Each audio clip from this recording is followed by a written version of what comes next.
Hi, this is step 2 of our zentangle scanning drawing project. Um, this is our setup for our Wacom tablets. You'll notice there's a stylus, there's an eraser at the top, and there's a tip at the bottom, and there's a little button on the side. If you're new to this, I wouldn't necessarily recommend using the button right away. Sometimes I just think it distracts people. So kind of keep your hands off of that. Notice that this tablet needs to be plugged in to a USB port for it to work, and then this light should light up to tell you that it's actually working. So once you've got those things done, the first thing I'm going to show is how to hold your stylus. This isn't really called a pen, it's called a stylus.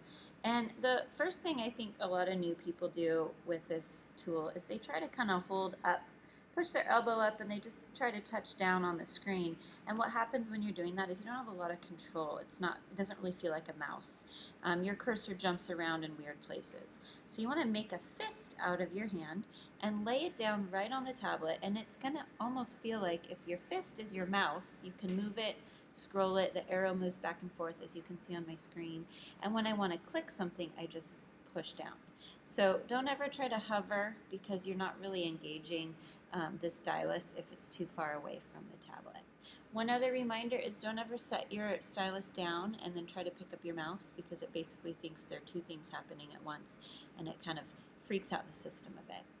So I'm going to close this now, and we're going to talk about how to set up our workspace to color it. Now the first thing we're going to do is we're going to take a moment to make the black a lot blacker and richer before we start painting, which I like to do as a first step. So I like to go into Image Adjustments, and I go right down to Selective Color. And there's so many ways you could do this, but this way is kind of a nice, quick, easy way to do it. So I switch it to the blacks, and then I just slide the black up. Notice how it's getting really nice and rich black colors in my space. And then I just go ahead and hit OK. And now I'm liking the way it looks a little more. Sometimes your Sharpie pens can be really thin and sort of gray looking. So that's the first step. And now I'm going to actually duplicate my layer. I like to just drag a layer and copy it. That way I've got a background layer to work on if I end up needing to make any changes. If that part confuses you, that's kind of optional. So I'm going to zoom in a bit. And the first thing is, as far as drawing, is to just fix any mess ups. When you're drawing with a Sharpie or a pencil or anything like that, you might have glitches you want to fix. So I do, instead of erasing, I kind of do this other trick where I get my paintbrush and then I select the same white as the background image, because it's not always a perfect white. And I just take my brush, switch it to a normal, simple brush, and I just use that brush, kind of want to slide the size down a little bit. I use that brush almost as an eraser to just kind of get any glitchy stuff fixed. So it looks like, and again, you can push your space bar to kind of hover around your workspace. And look for little areas that you might want to do some erasing in. See another little spot right here that doesn't look so pretty. And so that's step one, is to erase stuff. Now the other thing you might want to do is add things back in.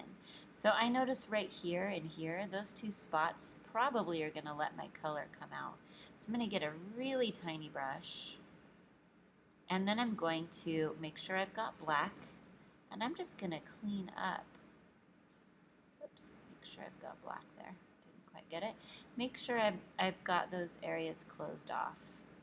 Just kind of go in and touch up some of those open spots that are starting to kind of let the color out. So this is just kind of the fixing it up step, making some changes, and this can take a long time depending on how detailed or not detailed your drawing is. So I'm just looking for areas where I might want to change things. This is a really nice option. It's what's great about using digital tools for drawing. So let's talk about ways to add color. I'm going to zoom back out a tad so we can see the full picture. And again, I'm sort of shortening my demo a bit. You guys probably would spend quite a bit more time doing that step. So now's the fun part. We get to color, and there are 3 ways I'd like you to try. First way is just your basic paint bucket. Choose a color and find an area and just click and fill. And you'll notice the areas that are closed easily fill.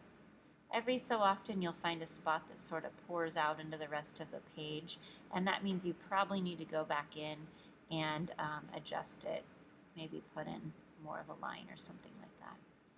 Okay, so that little tapping way with the paint bucket goes pretty fast here. Now the next thing you might want to try is, let's say I'm going to zoom in just on this one flower right here, and I want to do some gradient fills now. So I want these petals to start out as a light pink and blend into a red. So what I'm going to do is switch it to my gradient, and then I've got my color setting up here. I could also make any adjustments. So maybe I want to actually change my gradient colors. So this is red to green. Maybe I want to change that to a pink. So it's red to pink. So now that I have my gradient selected, I need to do two things. I select the area that I'm filling, and then I get my gradient, and I just slide it the direction I want the gradient fill to go. Select another area, get my gradient, slide it the direction I want it to go. My pen tool, get my gradient, slide it the direction I want it to go. So I'm just kind of creating a little bit more of an interesting fill. Now notice this one, there are two sections. If I wanted both those sections together, I just hold Shift down and it adds to the selection. So that's another thing you might want to notice, is to select multiple things at once. Okay, so that's the gradient fill method. And there's one other way I'm going to show, and this way is probably only for certain areas that you really want some detail with. So let me find a spot here. Let's say this little leaf or petal. I kind of call this the shading technique. So I select the area first. I choose a nice rich green color. And this time I'm going to take my paintbrush and I'm going to adjust it to be a soft edged brush. And I'm going to make it really big, kind of like just a big circle.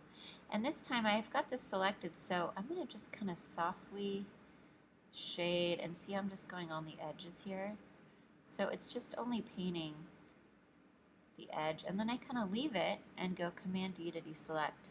So it's almost like an airbrush or shading technique that you might want to try. So those are three methods of painting with the Wacom tablet. Have fun with it, experiment. Some of you have a lot of areas to fill. You may want to simplify your color harmonies. Notice I'm going with a complementary harmony with reds, pinks, and I'm going to fill it all up with green as well. So take your time with it. It takes a while to get comfortable with the tablets, but I recommend just experimenting.